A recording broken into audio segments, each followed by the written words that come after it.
Very good morning to all dear students. So today we will gonna learn chapter number 1, that is sentences its kind, and that is first chapter of our grammar book. So let's have a look on the definition of sentence. A group of a word to express our thoughts and feelings in which the words are arranged in a proper order and it makes a complete sense is called a sentence. Right आपने sentence की definition पढ़ी है। तो sentence क्या होता है? एक group होता है शब्दों का जो एक्सप्रेस करता है हमारे थॉट्स, हमारी फीलिंग्स और हमारे वर्ड्स एक उचित समूह, एक प्रॉपर ऑर्डर के अंदर, and it make a complete sense, और साथ ही साथ वो एक सेंस, एक मतलब भी बता रहा हो, इसे ही सेंटेंस कहते हैं। जैसे कि आप देख सकते हैं यहाँ दो चीज़ें मैंने आपको अभी भी बताई, group of words, complete sense. Yes, so यहाँ पे मैंने एक सेंटेंस लिखा है, या बोल सकते हैं ग्रुप ऑफ वर्ड्स लिखा है। ये है dog I play to with love my. अब आप कहेंगे कि मैम ये तो एक सेंटेंस है। अब मैं बोलूँगी कैसे? क्योंकि आपने बोला कि group of words, but as you can see there are two things, one is group of words and the another is complete sense, but it is not making any sense. Dog I play to with love my, so it's not making any sense. So we can make it work by doing this. I love to play with my dog. So I love to play with my dog. So as you can see people here, I love to play with my dog. This is a group of words and simultaneously it's making a complete sense that मुझे मेरे doggy के साथ खेलना पसंद है या मुझे बहुत अच्छा लगता है। सो आई होप आप लोगों को सेंटेंस की डेफिनेशन बहुत अच्छे से समझ आई होगी। Thank you students. Greetings to all the students. I, Ms. Cheshta Malwani, is going to conduct a lesson, Sentence Its Kind, and today's topic is components of a sentence.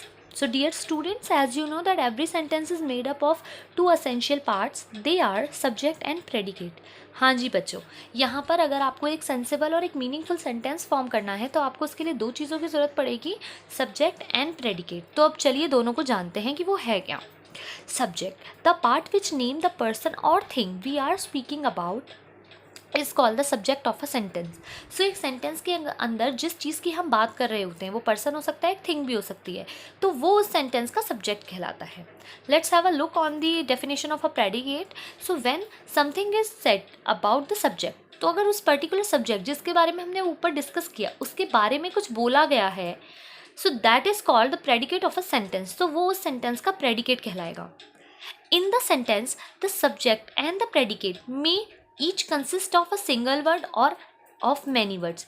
तो एक sentence के अंदर ऐसा हो सकता है कि सब्जेक्ट जो है और जो प्रेडिकेट है दोनों एक से ज़्यादा शब्दों के भी हो सकते हैं और एक शब्द का भी हो सकता है word.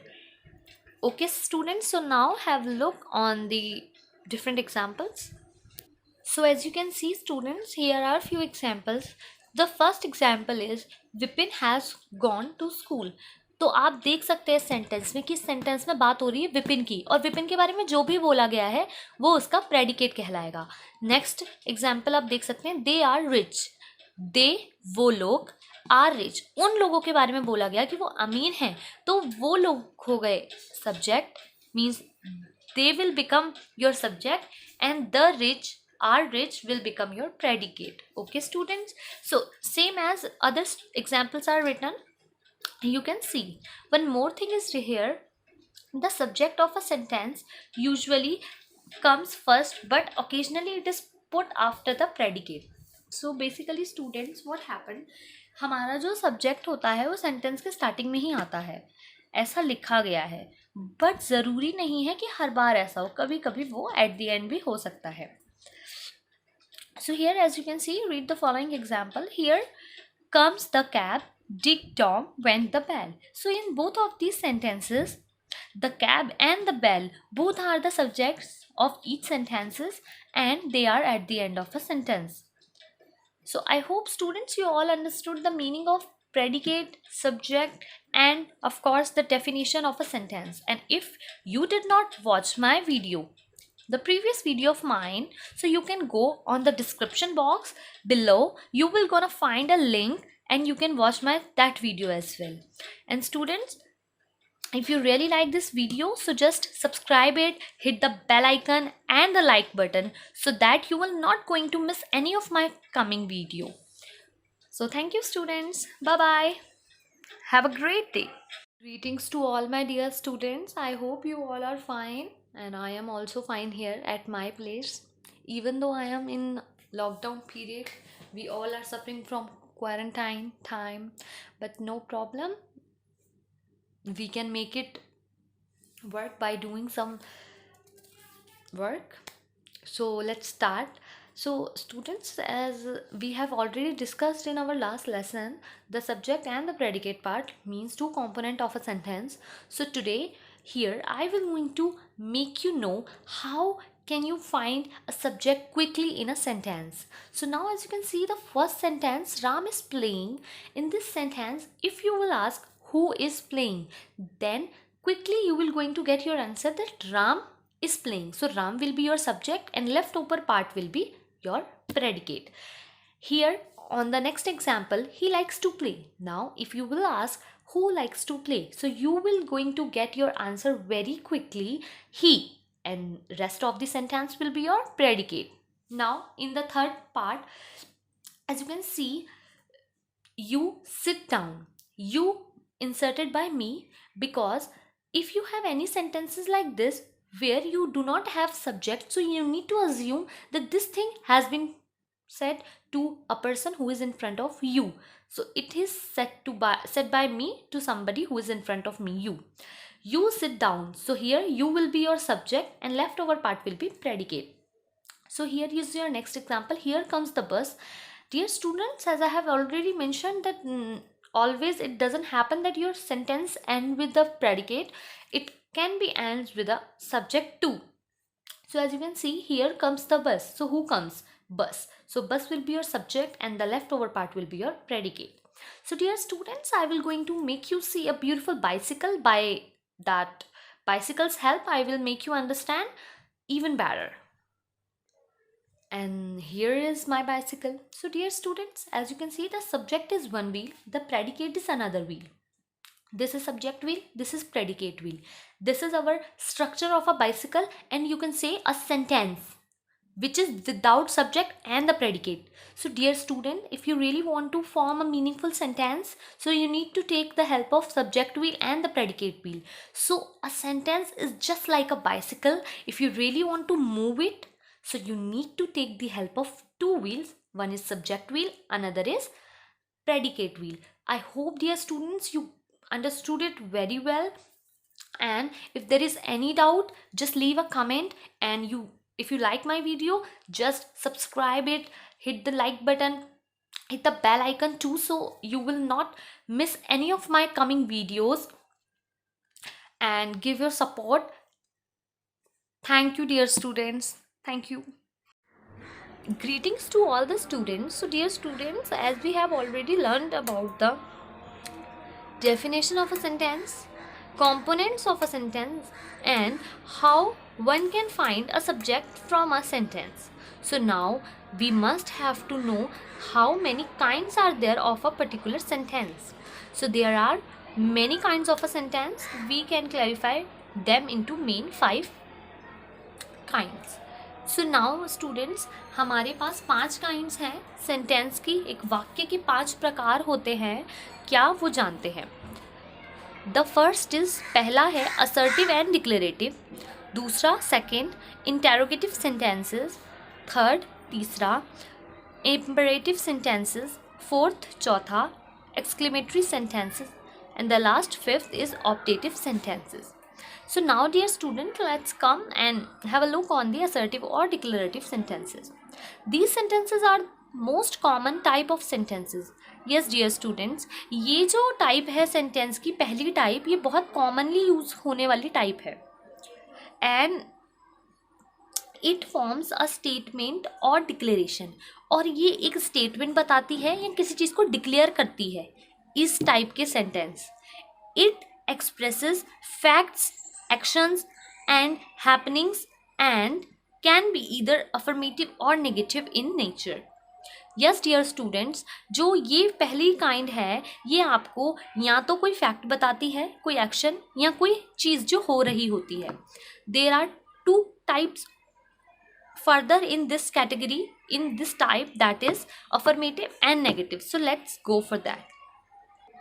So one is Jay Singh does his homework, that is affirmative. Affirmative मतलब simple sentence जिसमें एक बात बोली गई हो. The next is my sister never tells a lie. Dear students, जो नेगेटिव सेंटेंसेस होते हैं वो सेंटेंस होते हैं बेसिकली जिसमें हम नॉट लगाते हैं, जैसे कि आप देख सकते हैं। और एक और बात, हमेशा ये सेंटेंसेस जो ख़त्म होते हैं तो फुल स्टॉप पे ख़त्म होते हैं। किस पे? फुल स्टॉप पे। Here is our second type, interrogative sentences. So there are use to ask questions. ये स्टूडेंट, ये जो दूसरे टाइप की हमारा सेंटेंस है, ये चीज़ों को पूछने के लिए, मतलब कि they ask things from us.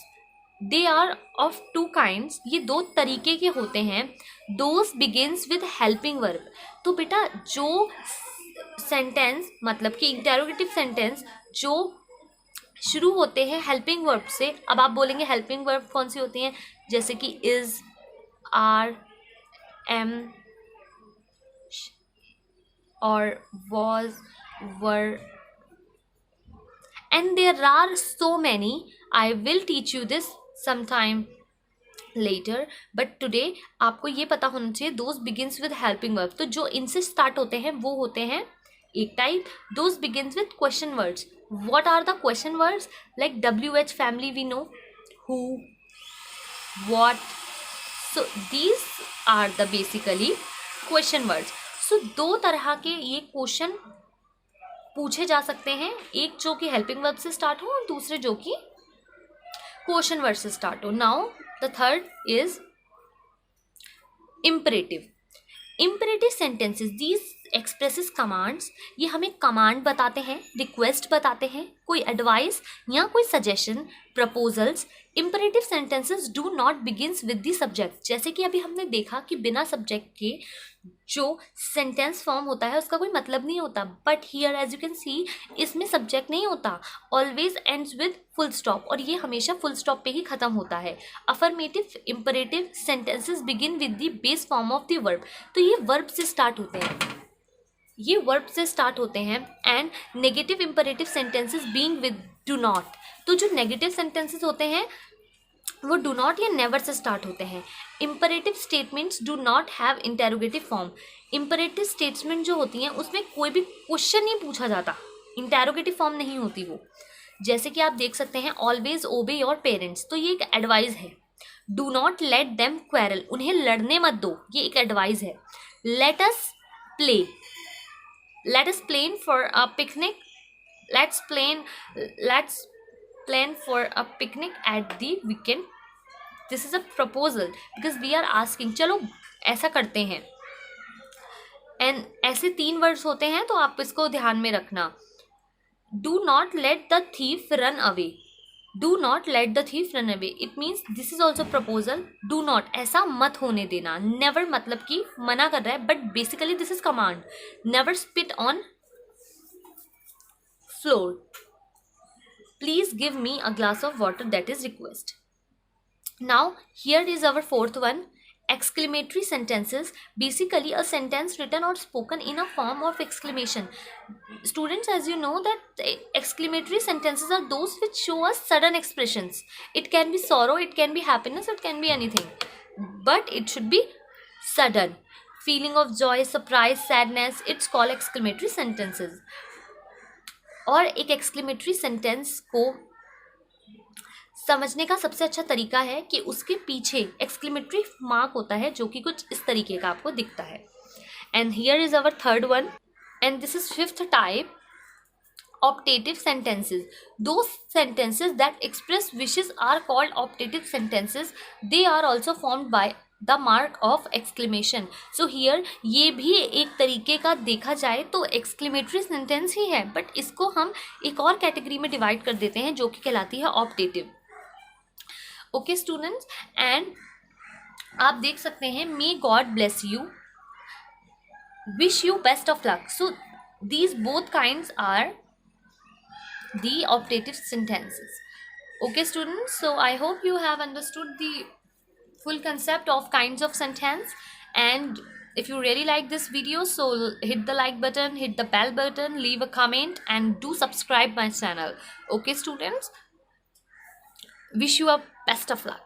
So dear students, as we have completed our lesson first of grammar, that was sentences its kind. So today it's time to do back exercise or some kind of revision. So Yashmita reads a book. In this sentence, which is the correct answer? Because it's a simple sentence, there is no complication, so it can't be interrogative because it has not asked anything. Imperative, there is no request, no command, no piece of device, neither a suggestion. And here it is assertive, means simple sentence, so this will be assertive. अब मैं ये 2 से लेकर 6 तक के examples में आपको time दूंगी. You need to pause the video and take your correct answer if you have understood whatever I have taught you. So next is, has he finished his work? Has he finished his work? At the end we have question mark. So people just pause the video and give your answer. I think you have taken your time. So the correct option is interrogative. Third is, how good you are. How good you are. So here somebody is appraising. This is a sudden emotion, and you can see here the mark, exclamatory mark. Okay, may you have a prosperous Diwali. May you have a prosperous Diwali. So what do you think? Which kind of sentence it should be? It is not exclamatory, rather it is optative. You know why? Because it is a kind of wish. The fifth is, he led a royal life in a spacious building. So what will be the correct answer? I think it is assertive because no question, no sudden expressions, so simple sentence is there. Barking dogs, salmon bites. So here it is also,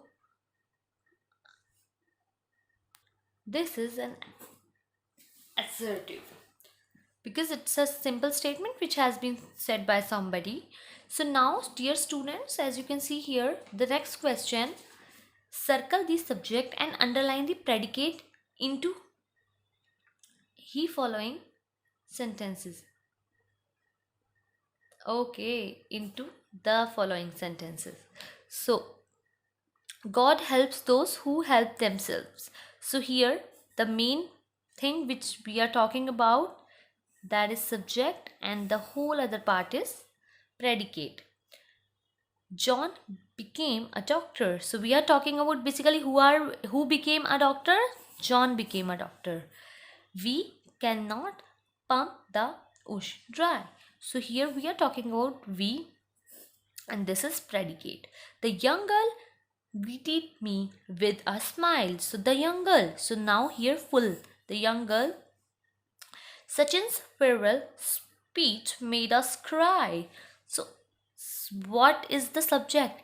Sachin's farewell speech made us cry. So here you can see that these are your subjects and these are your predicates. So I hope students you understood all the things, your first chapter of grammar, very well. So now do comment hit the like button, subscribe my channel, and you need to hit the like button so that you will not going to miss any of my videos. Okay, dear students? Greetings to all dear students. So dear students, today's our topic will be tenses, the present tense. So furtherly, before starting this lesson, I would like to let you know that what is the meaning of a sentence. Sentence क्या होता है इस बारे में आज हम पढ़ेंगे. तो आइए देखते हैं. The tense of a verb shows the time when an action or event takes place and whether the action is completed or not. इसमें हमें ये बताया गया है कि जो टेंस है, वर्ब मतलब काम, एक तो वो काम किस समय हो रहा है वो पता चलेगा. तो आप यहाँ पे नोट कर सकते हैं एक तो टाइम, कि ये हमें टाइम बताता है. एन एक्शन और event take place and whether the action is completed और नॉट, और उस पर्टिकुलर टाइम में वो काम कंप्लीट हुआ है या नहीं. तो आपको दो चीज़ें बताता है एक टेंस. टेंस फर्दरली 3 कैटेगरीज में डिवाइड है. प्रेजेंट टेंस मतलब जो आज की बात कर रहा है, पास्ट टेंस जो बीते हुए कल की बात कर रहा है, और फ्यूचर टेंस जो आने वाले कल की बात कर रहा है. तो प्लीज़ स्टूडेंट्स आप ये तीनों काइंड्स को अपने दिमाग में रखें. और ये वीडियो बहुत इन्फॉर्मेटिव होने वाली है, तो आप इसे पूरा देखिए. ओके, अब आप देख सकते हैं furtherly present tense, past tense और फ्यूचर टेंस तीनों 4 कैटेगरीज में फर्दरली डिवाइडेड हैं. इसे आप प्रेजेंट इंडेफिनेट या फिर सिंपल प्रेजेंट टेंस कह सकते हैं. This is simple past and this is future indefinite means simple future. And just like present continuous, past continuous, future continuous, present perfect, past perfect and future perfect, and then present perfect continuous, past perfect continuous and future perfect continuous. So furtherly we will going to discuss about all of them. So here as you can see present tenses आपको ये बता ही दिया है, तो दोबारा बताने की ज़रूरत नहीं है कि ये 4 कैटेगरीज में डिवाइड हैं जो कि हमने डिस्कस कर ली हैं. अब हम ये पढ़ते हैं कि सिंपल प्रेजेंट बेसिकली जो टेंस है वो टेंस क्या कहता है. द प्रेजेंट इंडेफिनिट और सिंपल प्रेजेंट टेंस, जैसा कि मैंने बताया इंडेफिनिट का मतलब ही है सिंपल, तो प्रेजेंट सिंपल या simple present tense is used to express habitual actions. वो एक्शन जो आपकी हैबिट में होते हैं उन्हें बताता है. यूनिवर्सल ट्रूथ वो सच्चाई जो कभी चेंज नहीं हो सकती, जैसे कि बादाम खाने से दिमाग तेज होता है, ये एक सच्चाई है. एक्चुअल फैक्ट, और जो फैक्ट होते हैं, थिंग्स होती हैं, उन्हें कोई बदल नहीं सकता. In this there is no auxiliary verb. Basically what are the auxiliary verb? Auxiliary verb is am, are and so on. So ये वर्ब्स का इसमें यूज नहीं होता. Main verb is used in its present form, और जो main verb होती है वो इसके प्रेजेंट फॉर्म में यूज होती है. तो आइए इसके फॉर्मेशन की ओर चलते हैं. So as you can see here dear students, simple present tense. अब आपको मैं सिंपल प्रेजेंट टेंस की पूरी फॉर्मेशन बताने जा रही हूँ, उसे आप बहुत ही ध्यान से सुनिएगा. सब्जेक्ट जिसके बारे में हम बात कर रहे होते हैं, टेंसेस चैप्टर में मैंने आपको अच्छे से बता रखा है कि what is subject and the predicate, तो आपको भी सब्जेक्ट को ध्यान में रखना है. अब आपको जो आपकी वर्ब यूज़ करनी है वो SES, S या फिर IES तीनों के साथ यूज़ करनी है. किस तरीके से वो मैं आपको समझाऊंगी, और उसके साथ आपका ऑब्जेक्ट होगा अगर कोई है तो. अब हम ये देख लेते हैं कि सिंगुलर सब्जेक्ट्स और प्लूरल सब्जेक्ट्स क्या क्या होते हैं. Basically these are pronouns, but मैं आपको बता देती हूँ. He means he is use for a boy. He एक लड़के के लिए यूज़ होता है. तो आप एक खुद कॉमनली सोचें कि अगर हम किसी चीज़ के बारे में बात कर रहे हैं तो वो क्या हो सकती है. या तो वो किसी एक लड़के का नाम होगा, या वो लड़के को हम ही से बोलेंगे. वो या तो शी होगी, या शी में किसी का नाम होगा, जैसे कि राम और उसकी जगह ही, राधा उसकी जगह शी. और अगर हम बात करें इट की, तो इट में कोई सामान आ सकता है, और सामान जितने भी नॉन लिविंग थिंग है सब इस इट के अंदर आ जाएंगे. और अगर वो एक हैं तो, क्योंकि यहाँ पे हम बात कर रहे हैं सिंगुलर की। After that there is name. प्यारे बच्चों, नेम का मतलब है किसी भी एक चीज का नाम। वो लड़के का भी नाम हो सकता है, लड़की का भी नाम हो सकता है, किसी सामान का भी नाम हो सकता है, ठीक है।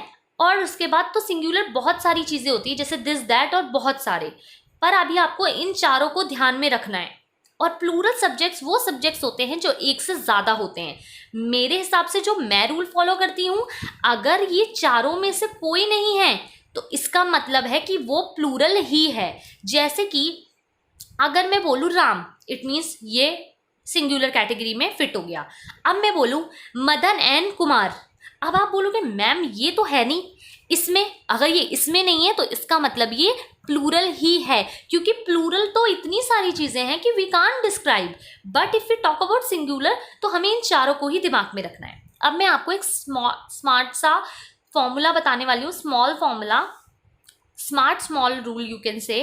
बेटे देखिए, अब ये है आपका subject, okay. So here in your subject, Ram is your subject जिसके बारे में आप बात कर रहे हैं। अब वो क्या करता है, प्ले करता है। अगर आप देख रहे हैं कि आपका काम करने वाला व्यक्ति एक है, मतलब कि सिंगुलर है, तो आपका जो काम होगा वो ऑटोमेटिकली प्लूरल, मतलब कि उसके पीछे SES या IES लग जाएगा। दूसरी तरफ अगर आपका जो सब्जेक्ट है बेटे वो अगर प्लूरल है, plural in the sense they, अब आप बोलोगे दे, अगर यहाँ चारों में दे है तो ये सिंगुलर है, अगर यहाँ दे नहीं है तो it means it is plural. And when your subject, जब आपका विषय प्लूरल है तो ऑटोमेटिकली आपका काम जो है वो सिंगुलर हो जाएगा, उसके पीछे SES नहीं लगेगा। तो आइए आगे हम कुछ एग्जाम्पल्स की हेल्प से ये समझते हैं। सो यहाँ आप देख सकते हैं, ये mister Taneja goes for a walk every morning, ये इनका ऑब्जेक्ट है, पर आप ये देखिए ये जो है ये सिर्फ एक है, क्या है, एक। तो यहाँ पे उनका जो काम है वो ज्यादा हो गया, गो की जगह ES लग के गोज हो गया। Here is singular, then this will become plural. Now in the second part, she एक है बच्चों, तो उसका काम था शी वाटर्स द प्लांट, काम था पानी देना, तो वाटर्स में वाटर तो लिखा पर S लगा दिया तो ये प्लूरल बन गया। अब तीसरे में आप देख सकते हैं द अर्थ एक है, तो यहाँ पर उसके बाद का जो काम था रोटेट्स, उसमें ES लग गया। I hope you understood it. One more thing I would like to let you know people, मैंने आपको बताया था कि इसमें ऑक्सिलरी वर्ब्स का यूज नहीं होता, जो कि है आपकी इज RM। अब डियर स्टूडेंट्स, आप यहाँ देख सकते हैं कि यहाँ मैंने बोला she is a girl, he is a boy, I am a girl. तो बेटे आप ये ध्यान रखें कि ये एक यूनिवर्सल ट्रूथ है, इसे चेंज नहीं किया जा सकता या फिर ये बदल नहीं सकता। तो वो एक लड़की है, वो सच्चाई है। तो आप ये ध्यान रखें कि यहाँ इस तो आ रहा है, पर ये इज RM जो भी है, ये आने की वजह ये है कि ये एक यूनिवर्सल ट्रूथ है, तो this is not wrong sentence, this is absolutely correct, okay. तो ऑक्सिलरी वर्ब नहीं आ सकती, ये बिल्कुल ठीक है, पर क्योंकि ये यूनिवर्सल ट्रूथ है तो ये सेंटेंस एकदम करेक्ट है। तो मुझे उम्मीद है कि आप सभी बच्चों को सिंपल प्रेजेंट टेंस बहुत अच्छे से समझ आया होगा। And furtherly I would like to say only one thing to you people, that if you really like my video, so do subscribe, hit the like button and hit the bell icon so that you will not going to miss any of my coming videos. And for sure leave a comment so that I will get to know what you think about my videos and how I can make it even better. Okay dear students, bye bye. Greetings to all my dear students. So as we have started in our last video tenses, so we had finished the simple present part, but we have further two categories of simple present tense. These are negative sentences and interrogative sentences. So dear students, now as you can see here is written he plays in the park. So now if I really want to make this sentence that is affirmative and I want to make it in a negative sense, so what I will do, let's have a look. And same I have to do here on the introduction part. So once I will let you know the full method, after that I will apply. So as you can see, dear students, singular subjects are those subjects which are one in number. तो अब आप देख सकते हैं बच्चों, ही, she, it, name, मैंने आपको पहले भी बताया था.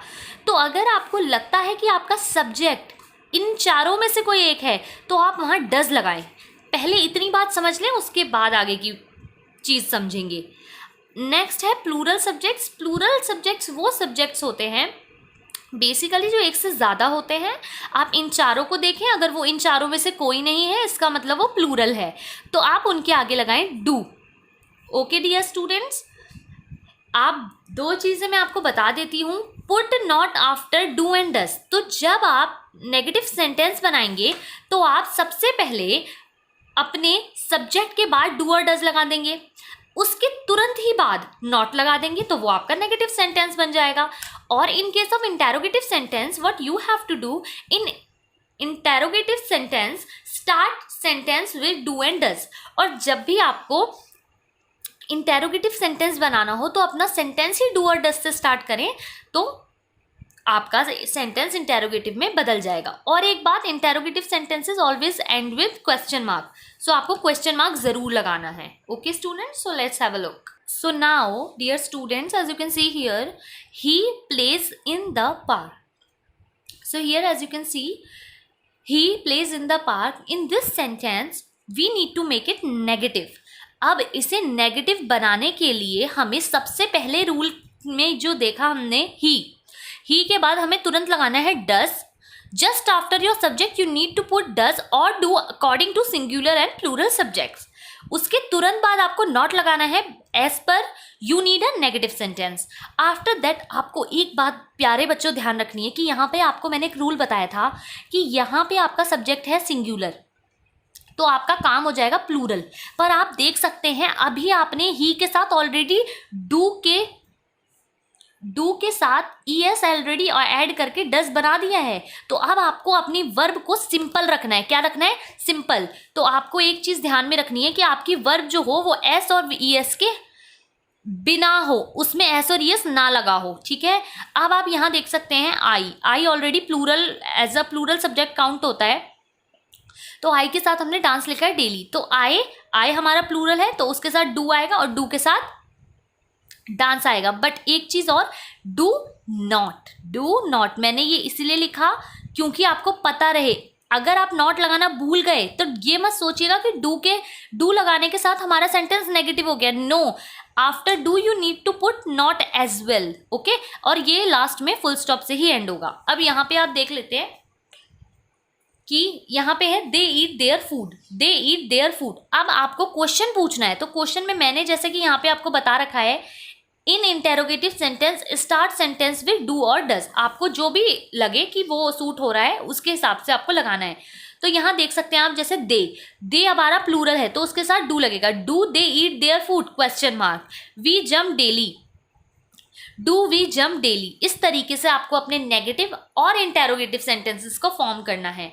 Dear students, do comment, subscribe my channel, hit the bell icon so that you will not miss any of my video.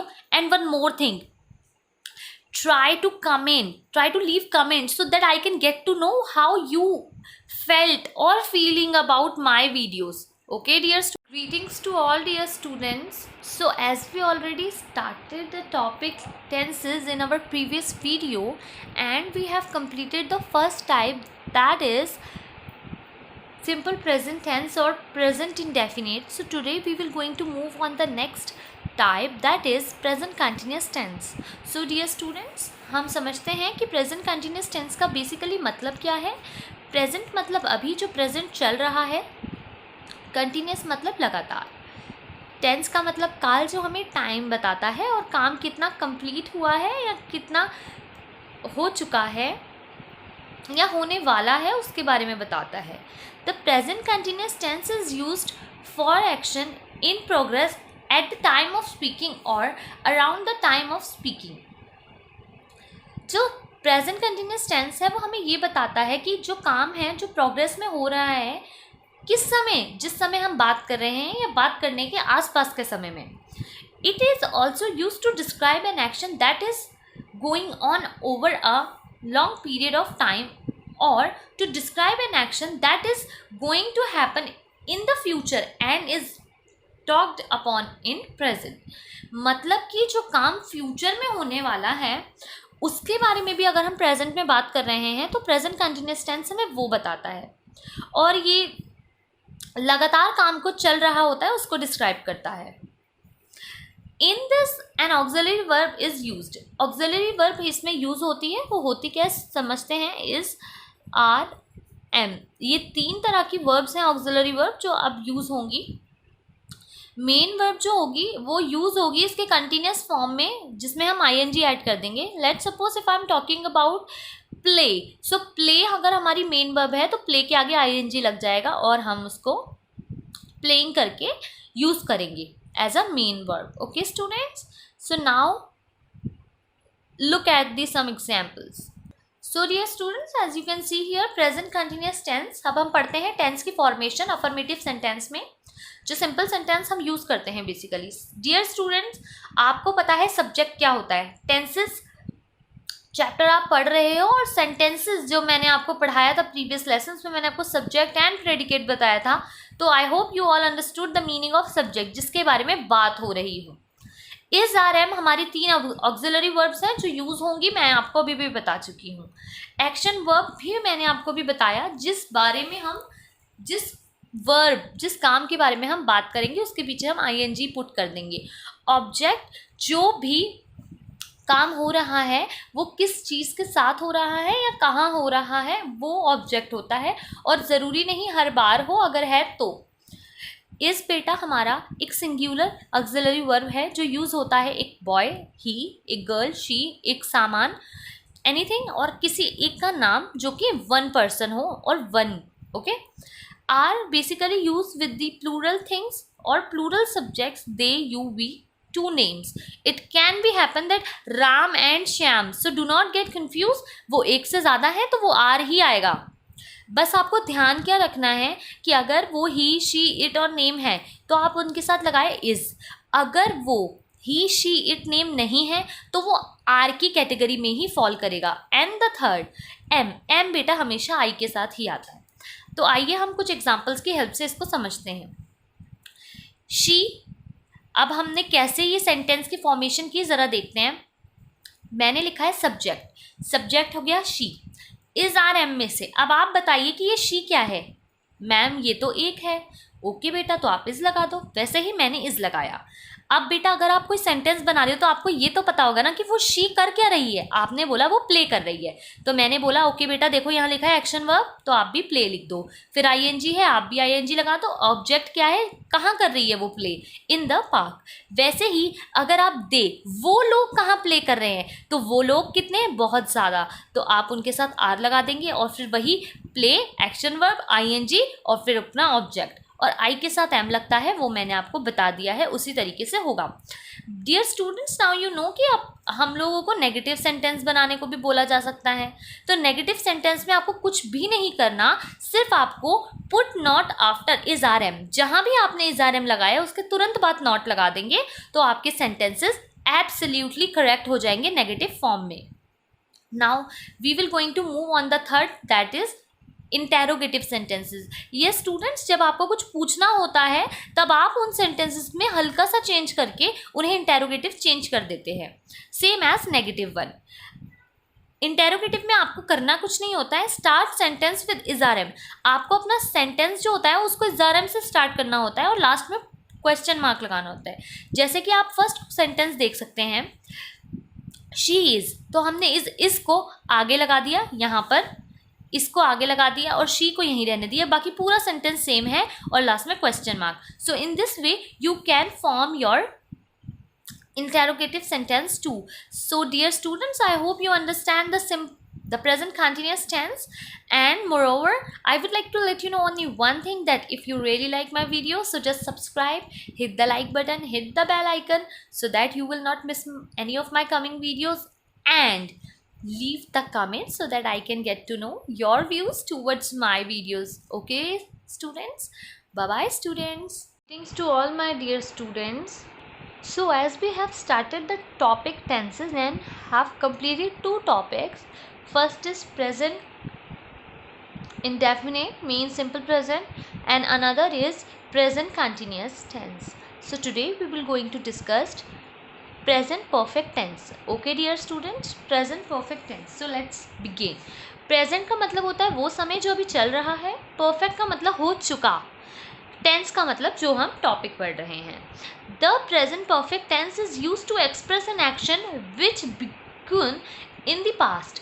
हम उस एक्शन की बात कर रहे हैं. देखो बेसिकली टेंस में हम एक्शंस की ही बात कर रहे हैं, तो यहाँ पे हम उस एक्शन की बात कर रहे हैं जो शुरू तो पास्ट में हुआ था and completed at the present time, पर ख़त्म अभी प्रेजेंट टाइम में हुआ है, इसीलिए ये प्रेजेंट परफेक्ट है. वरना कहीं बच्चों को ये डाउट रहता है कि जब ये काम हो चुका तो बेसिकली ये तो पास्ट हो गया. तो बच्चों ये पास्ट में शुरू हुआ था पर ख़त्म प्रेजेंट में हो रहा है, इसलिए प्रेजेंट परफेक्ट है. And it shows completeness of an action and to indicate habit with before और आफ्टर. मतलब कि ये कुछ हैबिट्स को भी बताता है, इंडिकेट करता है. तो आइए कुछ अलग एग्जांपल्स की हेल्प से इसे पढ़ते हैं. So as you can see my dear students here, present perfect tense जैसे कि मैंने बता ही दिया इसका मतलब. ये हमारा थर्ड टाइप है सेंटेंस फॉर्मेशन अफर्मेटिव सेंटेंसेस. ठीक है बेटा, तो अब ये देखते हैं कि ये एग्जैक्टली फॉर्म कैसे होते हैं. आपको मैंने सब्जेक्ट के बारे में बहुत अच्छे से बता रखा है अपनी 2 प्रीवियस वीडियोस में और सेंटेंस चैप्टर में. तो यहाँ पर हम बात करते हैं कि बेटा हर टाइप ऑफ टेंस में ऑक्सिलरी वर्ब लगती है और हर टाइप ऑफ टेंस में अलग अलग ऑक्सिलरी वर्ब्स लगती है. तो यहाँ पर ऑक्सिलरी वर्ब्स लगेंगी हैज़ और हैव. वर्ब की थर्ड फॉर्म जिसे कि हम past participle form of verb भी कहते हैं, और ऑब्जेक्ट जिससे काम किया जा रहा है या जहाँ हो रहा है अगर कोई है तो, ज़रूरी नहीं है वो हो हर बार. चलिए अब देखते हैं कि हैज़ बेसिकली लगता कहाँ है. ये सिंगुलर सब्जेक्ट्स में लगता है ही, शी, इट और नेम. मैं बार बार ये चीज़ बता चुकी हूँ. आई hope you have got it very carefully. Have लगता है दे, यू, वी और आई के साथ और बहुत सारी प्लूरल फॉर्म्स, प्लूरल सब्जेक्ट्स के साथ. Okay dear students, so now come and look at the some meaningful examples. तो अगर आप यहाँ देखें ध्यान से बेटा, he has just eaten his meal. अब आप बोलेंगे ये मैंने फॉर्मेशन एग्जैक्टली की कैसे. देखो यहाँ ही है, यहाँ है subject. As you can see here, here is subject and here is he. तो हमने पहले देखा यहाँ पे फॉर्मेशन में सब्जेक्ट है, तो हमने अपना सब्जेक्ट करा कि भाई मुझे तो जो सेंटेंस बनाना है वो ही के ऊपर बनाना है. अब आपने बोला हैज़ और हैव में से हमने चूज कैसे किया. ऐसे किया, ही के साथ हैज़ लगेगा, मैंने बता रखा है, तो वैसे ही आपने भी हैज़ लगा दिया. जस्ट ईटन हिज मील, ये मेरा सेंटेंस था जो मुझे लगा कि ऐसा होना चाहिए. उसने अपना खाना अभी अभी ख़त्म किया है. Just eaten his meal. तो बेटे आप देख सकते हैं ईटन, ईटन जो है वो वर्ब की थर्ड फॉर्म है, मतलब कि ईट की थर्ड फॉर्म. बेटे ये आपको याद करनी पड़ेगी, जैसे ईट, एट, ईटन, गो, वेंट, गॉन. इसी तरीके से मैं आपको एक लिस्ट प्रोवाइड करूंगी जब हम पास्ट टेंस पढ़ेंगे, उसमें आपको वो मिलेगी और अब आप वहां से हेल्प ले सकते हैं. Okay dear students, now let's see the next example. They have lived here for 5 years. Now आप देख सकते हैं दे हमारा प्लूरल है, तो प्लूरल के साथ मैंने बताया था हैव लगता है, बाकी आपने देख ही सकते हैं. लिव्ड वर्ब की थर्ड फॉर्म है, हियर फॉर 5 years.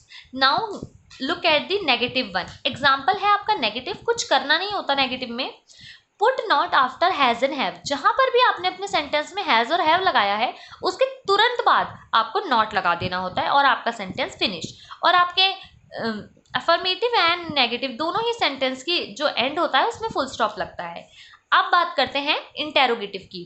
इंटेरोगेटिव में आपको कुछ खास नहीं करना होता है, स्टार्ट करना होता है अपना सेंटेंस हैज़ और हैव के साथ और लास्ट में आपको अपना क्वेश्चन मार्क लगाना होता है. तो देख सकते हैं आप, has he just eaten his meal, question mark. Have they lived there for 5 years, question mark. So dear students, I hope you have understand this video too. So for now I just want to say only one thing, that subscribe my channel, do comment so that I can get to know आपको ये video कितनी अच्छी लगी. क्या इसमें कोई ऐसी चीज़ जो मैं बताना भूल गई या कोई ऐसा डाउट जो आपको अभी भी है, तो आप कमेंट ज़रूर करें.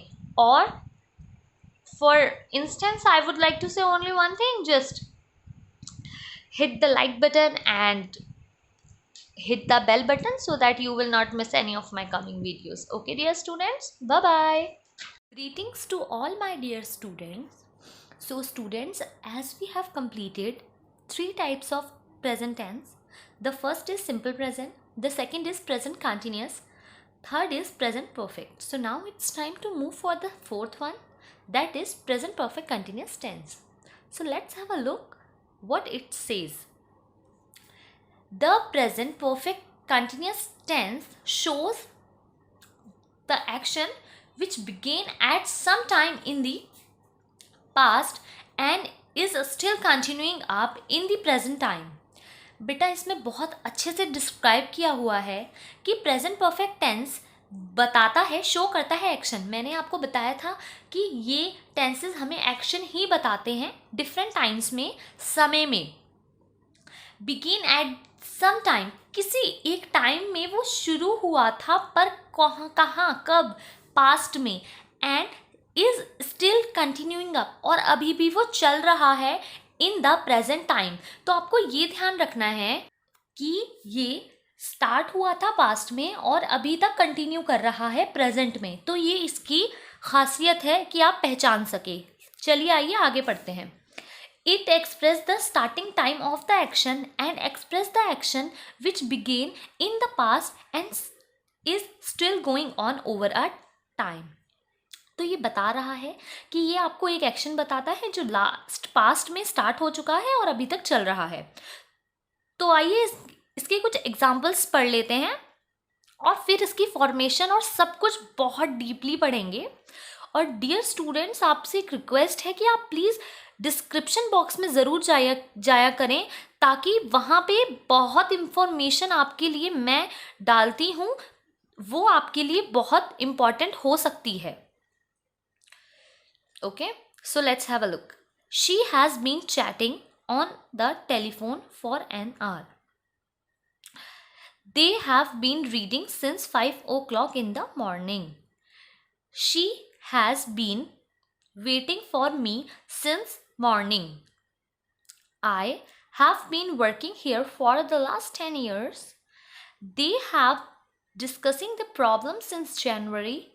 They have been living here since 1999. So dear students, as you have gone through with these examples, now we will going to look the formation part. So as you can see students, present perfect continuous tense formation है इसका affirmative.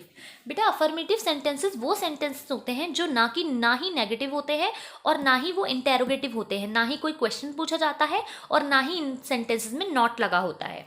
आइए इनकी formation देखते हैं. ये tense बेटा एकदम clear है, सिंपल है, इसमें कोई टेंशन की बात नहीं है.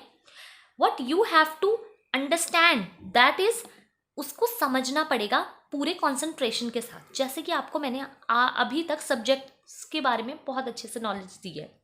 आपको मैंने ये भी बताया था हैज़ सिंगुलर सब्जेक्ट्स के साथ लगता है और बेसिकली थर्ड पर्सन के साथ लगता है. हैव जो है हमारा, वो बाकी जितने भी लेफ्ट ओवर सब्जेक्ट्स होते हैं सबके साथ हैव ही लगता है. वर्ब की फर्स्ट फॉर्म आपको बेसिकली स्टार्टिंग से ही पता है, जिसे एक्शन वर्ब भी कहते हैं. आईएनजी आपको उसके साथ आईएनजी ऐड करना है, जैसे प्ले है तो playing. Object if any. Since and for, बेटा बेसिकली जो आपकी कंफ्यूजन है ना वो यहीं पे स्टार्ट होती है, सिंस फॉर. तो आज हम इसी को खत्म करते हैं समझ के, ताकि आगे से कोई हमें बोले प्रेजेंट परफेक्ट कंटिन्यूअस टेंस तो हम बिल्कुल कॉन्फिडेंस के साथ बोल सकें that we know how to form a present perfect continuous tense. So let's have a look. So dear students, जैसा कि आप देख सकते हैं यहाँ पे लिखा है since and for. दोनों के बारे में मैं आपको एक एक करके बताऊंगी. तो बेसिकली since क्या होता है? Point of time. since we use for a point of time, particular time, एक निश्चित समय के लिए हम since का यूज करते हैं. और you can say name of a time, जब आपको समय का एक नाम पता हो. जैसे यहाँ पे हमें समय का नाम पता है 2 बजे, 2 PM, 2 AM, 2 o'clock. यहाँ पे हमें समय का नाम पता है 1998, 2005 और 2009. डियर स्टूडेंट्स, तो ऐसे ही हम इसी तरीके से आगे पढ़ेंगे कि सिंस कहाँ यूज होता है। सिंस मंडे, मंडे का मतलब मंडे, हमें टाइम पता है, हमें पॉइंट ऑफ टाइम पता है, Tuesday, Sunday and any day. Since morning, morning मतलब सुबह का समय, evening, afternoon, night, same as we have to follow them. फिर since yesterday, day before yesterday, particular एक पॉइंट पता चल रहा है इसमें कि कौन से टाइम की बात हो रही है। सिंस चाइल्डहुड और since birth, since that day, उस दिन से, since my dad was born, उस दिन से जब से मेरे फादर बॉर्न हुए हैं। तो I hope you all understood the meaning of since, where to put since. Okay dear students, so now have a look on the for part. तो आप यहाँ पे देख सकते हैं कि हमने यहाँ पे फॉर प्रेपोजिशन जो फॉर है उसके बारे में बताया that where do we use. Duration of a time, duration होता है समय की अवधि या अंतराल, टाइम गैप। तो आइए देखते हैं, जैसे फॉर 2 सेकेंड। अब बेटे अगर मैं आपसे पूछूं कि for 2 second, okay why did we put for over here, because हमें नहीं पता कि कौन से 2 सेकेंड, 2 मिनट कौन से, 2 hours, which 2 hour we are talking about basically, 2 days, 2 weeks, 2 months, 2 years or 2 centuries. We do not know that particularly ये कौन से 2 घंटे, कौन से 2 मंथ हैं। फिर आगे देखते हैं, for a long, for a long मतलब बहुत टाइम से, काफ़ी देर से, तो हमें नहीं पता ना कब, कौन से काफ़ी देर से। फॉर अ वाइल कुछ देर से, for many days, hours, months और ईयर्स। तो फॉर उन चीज़ों के लिए बेसिकली लगता है जो टाइम गैप को बता रहे होते हैं, और आप ये समझ के रखें कि जिसमें हमें ये नहीं पता चलता कौन सा टाइम। जैसे अब मैं आपको बोलती हूँ मंडे, तो आपको पता चल रहा है कौन सा टाइम है। अब मैं बोल दूँ 5 सेकेंड्स, तो अब आप कंफ्यूज हो जाओगे कि कौन से 5 सेकेंड, हमें तो नहीं पता। तो चलिए आइए अब हम अपने सेंटेंस की फॉर्मेशन की ओर चलते हैं। तो जैसे कि मैंने ये पूरा ही फॉर्मेट आपको बता ही दिया था और डिस्कस भी कर लिया था। सिंस फॉर मैंने आपको बोला था कि हम समझेंगे और हमने समझ लिया। अब आप इसकी तरफ चलते हैं। अब मैंने आपके लिए स्पेशली हिंदी भी लिखी है that you can understand it even better. Ram घूम रहा है, ये मैंने आपको सिंपल एक चीज बता रही हूं। मैंने यहाँ पे प्रेजेंट कंटिन्यूअस टेंस लिखा है। राम इज वॉकिंग, बहुत बढ़िया, आपने एकदम बढ़िया बताया। आप ये सेकंड सेंटेंस देखते हैं क्या बोलता है। राम 2 घंटे से घूम रहा है, राम 2 घंटे से घूम रहा है।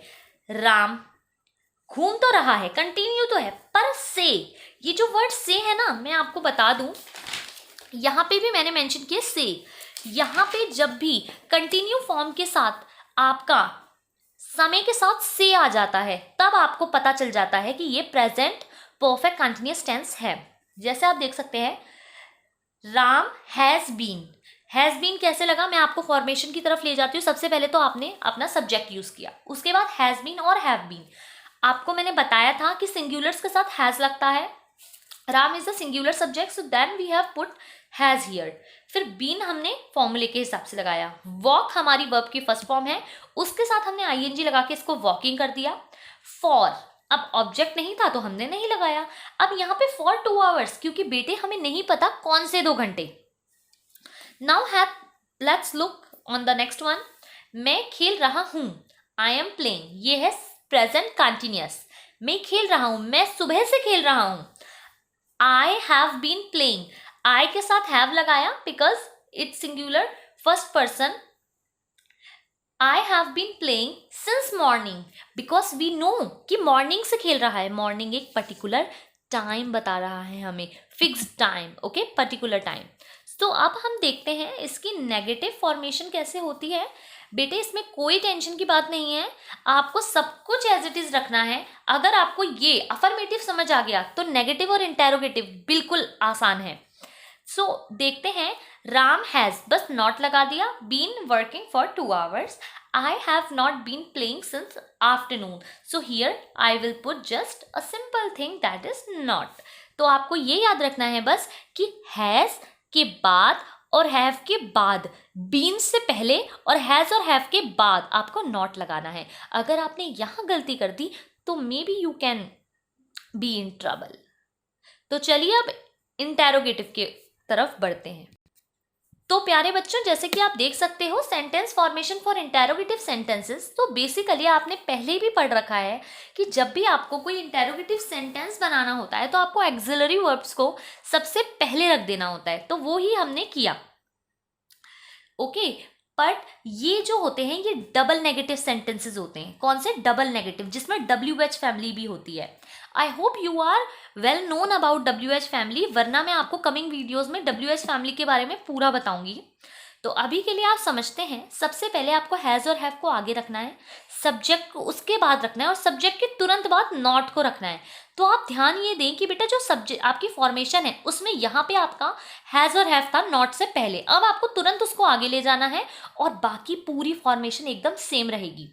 तो अब आप देखो, ये जो क्वेश्चन था कि Ram has been walking for 2 hours, तो अब अगर हमें ये पूछना है where has Ram been walking for 2 hours, Ram कहाँ वॉकिंग कर रहा था 2 घंटे से, तो इस तरीके से हम इसे फॉर्म करेंगे। पहले आपका WH फैमिली, उसके बाद हैज़, उसके बाद आपका सब्जेक्ट, उसके बाद बीन